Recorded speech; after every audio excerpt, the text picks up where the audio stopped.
de vous retrouver. Nicole Lernaud, bonjour. Bonjour Maria, bonjour à tous. Bonjour à vous toutes et tous. Nous allons parler alors comme chacun, propriétaire ou non propriétaire, on fait souvent des travaux à la maison et il se peut que, voilà, d'un seul coup, eh bien, le chantier est abandonné par l'entreprise. Alors, quels sont les recours que l'on peut avoir? Lorsqu'un particulier fait construire son habitation à partir d'un plan établi par vos soins ou par un architecte, mais en choisissant lui-même les entreprises, il signe avec chacune d'elles un contrat d'entreprise ou marché de travaux privés.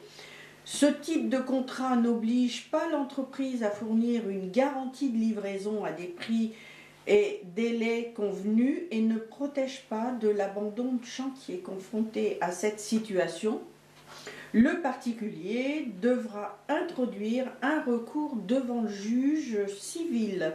Moi, contrairement, je pensais que c'était notifié dans un contrat. Bah oui, mais tout dépend des types de contrats. Donc c'est là qu'il faut être vigilant déjà au départ. Des recours, quels peuvent être les recours possibles pour quand il n'y a pas de cause Quand il n'y a pas de cause, la mise en demeure déjà, c'est un premier recours.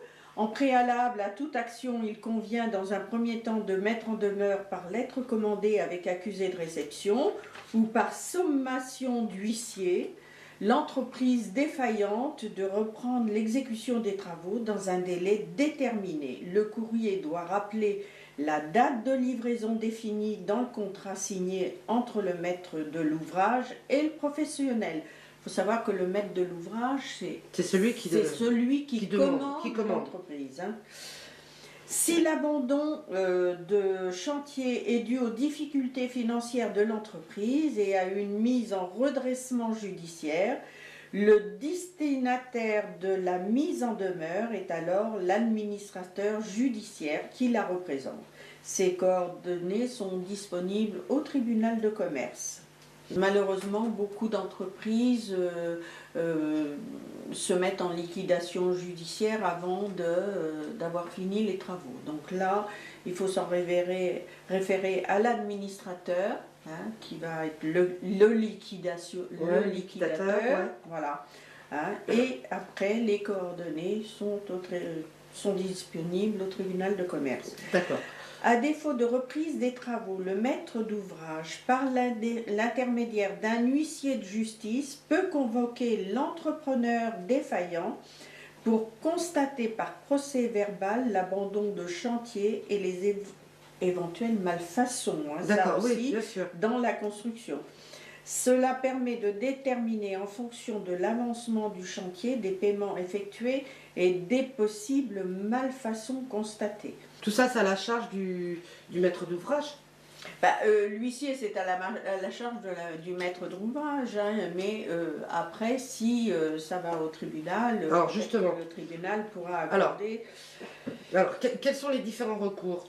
L'abandon de chantier est avéré et la qualité de créancier du maître d'ouvrage est établie. Celle-ci dispose de différents recours contre l'entreprise défaillante.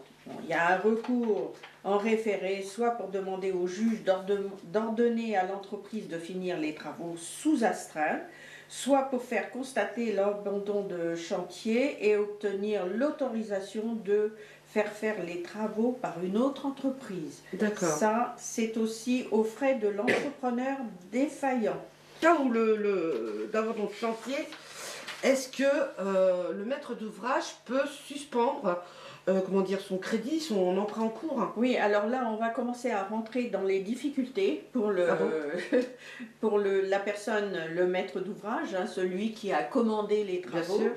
Si ce maître d'ouvrage a contracté un emprunt pour la réalisation des travaux, celui-ci ne peut décider lui-même d'arrêter les remboursements de ces échéances, mais il a la possibilité de demander au juge de suspendre l'emprunt. Ouais, parce que là, il se met à tort. Il se met à tort. Seul un juge peut le demander. Vous n'avez pas le droit de vous-même de dire, puisque les travaux sont arrêtés, je ne paye plus. Ça ne se fait pas. Oui, mais quand ça dure? Ça peut durer. Ça peut durer, oui. voir aussi dans le contrat de prêt s'il y a une clause qui permet de suspendre les mensualités, hein, Oui, c'est ça. En cas de défaillance de l'entreprise. L'association ASECO peut vous apporter des réponses éventuellement. Oui, alors vigilant, sur ces problèmes, hein, si vous avez des soucis, vous pouvez appeler notre association. Hein.